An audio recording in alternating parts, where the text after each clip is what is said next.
PM की rally को लेकर चिराग पासवान का बयान, कहा बिहार में डबल इंजन की सरकार से विकास, बिहार में जीतेंगे सभी 40 सीटें। ऐसे में जहां एक तरफ हमारे प्रधानमंत्री जी की गारंटी है, वहीं हमारे गठबंधन की मजबूती है, जो इस बात के विश्वास को दिलाती है कि आने वाले दिनों में बिहार की 40 सीटें हम लोग जीतेंगे। टीएमसी सरकार पर प्रधानमंत्री नरेंद्र मोदी का हमला, कहा बंगाल के लोग टीएमसी के करप्शन से ऊब चुके हैं, टीएमसी सरकार के कुशासन से लोग नाराज हैं। हमले पर बोली लॉकेट चटर्जी, कहा टीएमसी के कई नेताओं ने मुझ पर हमला करवाया, मैं टीएमसी के भ्रष्टाचार को उजागर कर रही हूं, इसलिए ये लोग मुझे मारने की कोशिश कर रहे हैं। लॉकेट चटर्जी की कार पर हमले का मामला, अमित मालवीय ने टीएमसी पर साधा निशाना, कहा हुगली में हार के डर से टीएमसी ने कराया हमला। खड़गे के कश्मीर वाले बयान पर बोले कविंद्र गुप्ता, कहा कांग्रेस नेता के इस बयान से पता चलता है कि कांग्रेस ने कश्मीर को आग में धकेला। ना तो पहले कश्मीर को जिस प्रकार से इन्होंने अलगाववाद की आग में झोंका था, धारा 370 लगा करके वहां पर पाकिस्तान के नारे लगते रहे, पाकिस्तान के झंडे चढ़ते रहे। उत्तराखंड के नैनीताल में उमड़ी पर्यटकों की भारी भीड़, मैदानी इलाके में गर्मी से बचने के लिए लोग नैनीताल पहुंचे। पश्चिम बंगाल के हुगली में हुई तेज बारिश, कई जगहों पर आकाशीय बिजली भी गिरी। अयोध्या में रामलला के दर्शन करने के लिए उमड़ी भक्तों की भारी भीड़, राम भक्तों ने लगाए जय श्री राम के नारे। भोजशाला परिसर में एएसआई सर्वे का 17वां दिन, एएसआई अधिकारी कर रहे परिसर के अंदर और बाहर की जांच। नेपाल में राजनीतिक समूह और सुरक्षा कर्मियों के बीच हुई झड़प में 6 लोग जख्मी हुए, पुलिस ने दर्ज किया मामला। बिहार के दरभंगा में अपराधियों के हौसले बुलंद, पिस्टल की नोक पर 8 लाख रुपए की लूट, पुलिस बदमाशों की तलाश में जुटी। उत्तर प्रदेश के झांसी में मां ने बेटी को जंजीरों में कैद किया, लड़की पर प्रेमी के साथ भागने का आरोप, जिला अध्यक्ष ने लड़की को कराया आजाद। बिहार के मुजफ्फरपुर में भाई बहन की डूबने से मौत हुई, खेलने के दौरान डूबे बच्चे, परिवार में मातम पसरा। इजरायल ने फिर किया गाजा पट्टी पर हवाई हमला, कई इमारतें ध्वस्त हुई, दिखाई दिया धुएं का गुबार। अमेरिका के फ्लोरिडा के बार में गोलीबारी हमले में 2 लोगों की मौत, 7 लोग घायल, पुलिस हमलावर की तलाश में जुटी।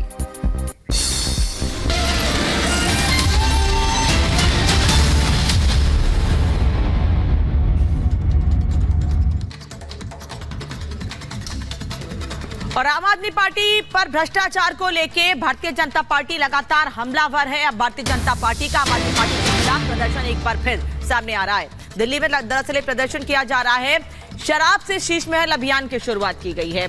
आम आदमी पार्टी के खिलाफ बीजेपी ने हल्ला बोल दिया है और यही वजह है कि अब अभियान की शुरुआत की गई है। इस नए अभियान की शुरुआत की गई जिसका नाम है शराब से शीश महल अभियान। शराब घोटाले को लेकर बीजेपी का यह प्रदर्शन जारी है।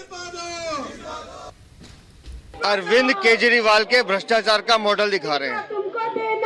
वो राजमहल जिसमें अरविंद केजरीवाल रहते हैं, जनता की गाड़ी कमाई का लूट का पैसा है। दिल्ली की जनता लाल किला देख सकती है, कुतुब मीनार देख सकती है, अक्षरधाम मंदिर देख सकती है, लोटस टेम्पल देख सकती है, कर्तव्य पथ देख सकती है, लेकिन अपने मुख्यमंत्री के भ्रष्टाचार का महल नहीं देख सकती, क्योंकि दिल्ली की जनता वहां अंदर जा नहीं सकती। दिखाए ना अरविंद केजरीवाल की कैसे मैंने आपको लूट के इतना बड़ा राजमहल बनाया है हिम्मत अरविंद केजरीवाल में। दिल्ली की जनता को लूटने का काम अरविंद केजरीवाल ने किया, इसलिए हमने कहा ये शराब से शीश महल तक की जो कहानी है, ये दिल्ली के भ्रष्टाचार की कहानी है, जिसके दोषी अरविंद केजरीवाल है।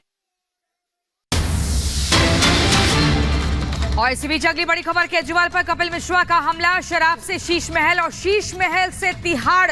आम आदमी पार्टी के इतने नेता जेल में हैं, जेल से गिरोह यानी गैंग चलता है, सरकार नहीं चलती। इससे पहले भी बीजेपी इस बात का जिक्र कर चुकी है, क्योंकि लगातार बीजेपी अरविंद केजरीवाल के इस्तीफे की मांग कर रही है और अरविंद केजरीवाल इस्तीफा ना देने पर अड़े हैं। लिए कपिल मिश्रा जी हैं। एक तरफ आम आदमी पार्टी उपवास कर रही है तो दूसरी तरफ आप लोग यहाँ पे प्रोटेस्ट करते हुए नजर आ रहे हैं। शराब घोटाले से लेकर शीश महल तक को उजागर आपके द्वारा किया गया है। यहाँ शीश महल का एक ढांचा भी बनाया गया है, क्या कहेंगे आप? केजरीवाल की इतनी कहानी है, शराब से शीश महल और शीश महल से तिहाड़, और ये एक दिन का उपवास जो आम आदमी पार्टी के लोग कर रहे हैं, इससे उनका पश्चाताप होने नहीं वाला। पूरे जीवन भर भी उपवास करेंगे तो भी इतने पाप किए हैं कि पश्चाताप नहीं हो पाएगा।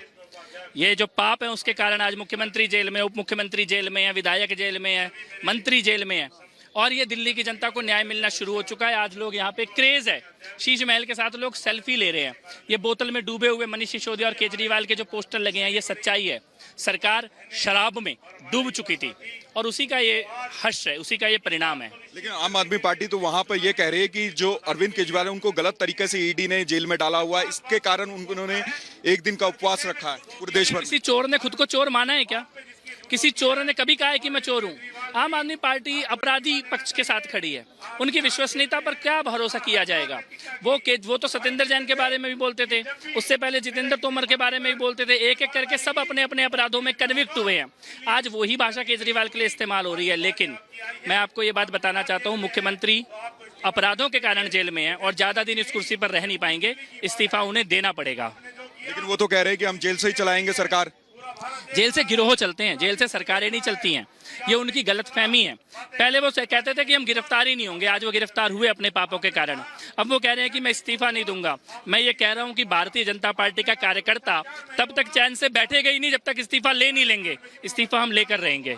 लेकिन संजय सिंह के जेल से बाहर आते ही उनका हौसला काफी बुलंद हो गया, कह रहे हैं कि अब धीमे धीमे करके सच्चाई सामने आ रही है। देखिए, संजय सिंह जी जब से बाहर आए हैं तब से आम आदमी पार्टी के पैर में कुल्हाड़ी मारने का काम कर रहे हैं। मैं तो उनका अभिनंदन करना चाहता हूं। उन्होंने जेल से बाहर आते ही मान लिया कि घोटाला हुआ है। आम आदमी पार्टी के पहले नेता हैं जिसने ये मान लिया कि शराब घोटाला हुआ है, लेकिन इसने नहीं किया, इसने किया है। किसने किया ये जांच कोर्ट कर रहा है, लेकिन घोटाला हुआ ये उन्होंने बाहर आते ही मान लिया। और इसी बीच एक और बड़ी खबर पहले आपको बता देते हैं, हमारे साथ हमारे सहयोगी लोमस भी जुड़े हुए हैं। उससे पहले ये बड़ी खबर का रुख कर लेते हैं। जंतर मंतर पर आम आदमी पार्टी का प्रदर्शन भी देखने को मिल रहा है। केजरीवाल की गिरफ्तारी के खिलाफ अनशन पर आम आदमी पार्टी के नेता और कार्यकर्ता बैठ गए हैं। आपको जानकारी दें कि अनशन की शुरुआत आखिर कब और कैसे हुई, लेकिन उससे इतर आज आम आदमी पार्टी के नेता और कार्यकर्ता इस वक्त अनशन कर रहे हैं। ये बीजेपी भी कहती नजर आ रही है। अरविंद केजरीवाल जी की गिरफ्तारी को लेकर पूरी दिल्ली में, पूरे देश में बहुत रोष है। आज आप दिल्ली के किसी भी हिस्से में जाइए, लोग रोक रोक कर पूछ रहे हैं केजरीवाल कब बाहर आएंगे, केजरीवाल कब जेल से रिहा होंगे, केजरीवाल कब बाहर आएंगे। क्यों? क्योंकि दिल्ली के लोग अरविंद केजरीवाल से प्यार करते हैं। दिल्ली के लोग अरविंद केजरीवाल को सिर्फ एक मुख्यमंत्री नहीं मानते, वो उनको अपना बेटा मानते हैं, अपना भाई मानते हैं। वो व्यक्ति जिन्होंने उनके बच्चों को अच्छा स्कूल दिया, उनको अच्छा इलाज दिया, 24 घंटे बिजली दी, 0 बिजली का बिल दिया। तो इसलिए दिल्ली के सभी लोग और देश भर के अलग अलग हिस्सों में लोग अरविंद केजरीवाल की रिहाई चाहते हैं। और लोमस इस वक्त हमारे साथ जुड़े हुए हैं। लोमस, आम आदमी पार्टी प्रदर्शन कर रही है, भारतीय जनता पार्टी के नेता सड़कों पर हैं। अगर ये कहें कि दोनों तरफ से इस मामले पर राजनीति हो रही है तो गलत नहीं है? बिल्कुल आपने सही कहा। एक तरफ जहां आम आदमी पार्टी केजरीवाल के जेल में जाने को लेकर के वहां पे अनशन पे बैठी है, तो दूसरी तरफ जहां दिल्ली बीजेपी सीपी में अपना प्रोटेस्ट कर रही है आम आदमी पार्टी के जो भ्रष्टाचार को लेकर के लगातार ही जिस तरीके से तमाम कार्यक्रम चलाए जा रहे हैं उसको लेकर के यहाँ पर प्रोटेस्ट करते हुए दिख रहे हैं। या शराब नीति हो या फिर शीश महल का पूरी तरीके से भ्रष्टाचार में लिपटा हुआ आम आदमी पार्टी हो, साफ तौर पर आप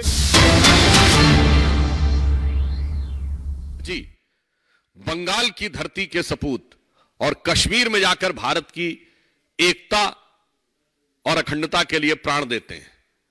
और हम नारा देते हैं, जहां हुए बलिदान मुखर्जी वो कश्मीर हमारा है। और फिर श्यामा प्रसाद मुखर्जी जी की जो संकल्प था, जो शपथ थी, उसे पूरा करने के लिए गुजरात की धरती से उठे हुए वहां के सबूत प्रधानमंत्री श्री नरेंद्र मोदी जी जब प्रधानमंत्री बनते हैं तो वो उस शपथ को पूरी करते हैं। ये है नेशनल इंटीग्रेशन कि एक पूरब से शुरू हुआ नेतृत्व संकल्प लेता है, प्राण देता है और देश के पश्चिमी छोर से खड़ा हुआ नेतृत्व उस संकल्प को पूरा करता है। और आप सबको याद होगा कि जिस समय धारा 370 पारित की जा रही थी, उस समय गृह मंत्री अमित शाह जी ने क्या बोला था? उन्होंने, क्योंकि हमारा पूरा नारा था कि जहां हुए बलिदान मुखर्जी वो कश्मीर हमारा है और जो कश्मीर हमारा है वो सारा का सारा है। तो अमित शाह जी ने क्या बोला था कि क्या उस वाले को भूल जाएंगे पीओके के? अरे जान लड़ा देंगे उसके लिए। ये है हमारी सोच। और उनकी सोच जानते हैं क्या है? उनकी सोच ये है कि सिर्फ 370 अलग ही नहीं है, तो नंबर भी भूल जाते हैं। मुंह से 371 निकल जाता है। मुझे लगता है शायद अब उन्हें 370 से डर लगने लगा होगा। जयराम रमेश जी कहते हैं this is slip of tongue. नहीं, स्लिप ऑफ टंग नहीं है। 370 तो प्रधानमंत्री जी ने बोल दिया कि भाजपा की 370 आने वाली है, इसलिए अब 370 से डर लगने लगा होगा। तो उस संख्या से शायद घबरा कर उनके मुंह से 371 निकला हो, या फिर यह इनके चरित्र को दर्शाता है कि 370 के प्रति इनके मन में क्या भाव बैठा है। परंतु मैं कांग्रेस पार्टी से पूछना चाहता हूं, यदि कश्मीर से कोई फर्क नहीं पड़ता है किसी दूसरे राज्य में, भारत को तो इतना पृथक पृथक करके देखना है। और दूसरी तरफ मैं कांग्रेस पार्टी से पूछना चाहता हूं, हमास के समर्थन में प्रस्ताव पारित करते हैं, मतलब इजराइल और हमास के बीच में लड़ाई हो रही है, उसमें फिलिस्तीन के पक्ष में भारत सरकार अपना विषय दे चुकी है, उसके बाद आप प्रस्ताव पारित करते हैं। क्यों जी? मैं स्पष्ट पूछना चाहता हूं। उसके बाद प्रियंका गांधी जी उस पर ट्वीट करती हैं, सोनिया गांधी जी आर्टिकल लिखती हैं, हमास के समर्थन में रैली होती है केरल में, बुरहानपुर में हमास के समर्थन में नारे लगते हैं। बहुत साफ है रणनीति। भारत को तो क्षेत्र, जाति, भाषा, राज्य में तोड़ के रखना है और किन्हीं दूसरी शक्तियों को देश के पार हमास तक जोड़ के रखना है।